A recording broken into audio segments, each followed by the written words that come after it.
ओम श्याम मजदूर संघ नगर जिला समिति के उद्योग से और आदिवासी छात्र संस्था नगर जिला समिति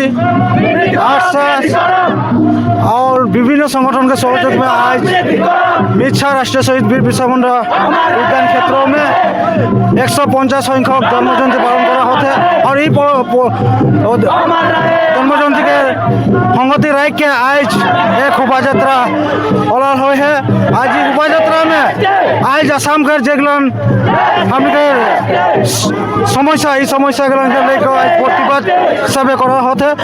आज यहाँ श्रमिक हाजिरा 551 टाका लेके और विभिन्न समस्या के लेके आज यहाँ एक तो रैली उलल जाए है। और इस समय में मैं असम सरकार के अनुरोध जनाबे अति शीघ्र हम जो समस्या है इस समस्या के अति सोनकाले समाधान करे लगी, अन्यथा आसाम में बहुत डांगर माने बीजेपी सरकार के एगेंस्ट बहुत प्रतिबाद लेवल हो बोल के हमके जानल जावा था।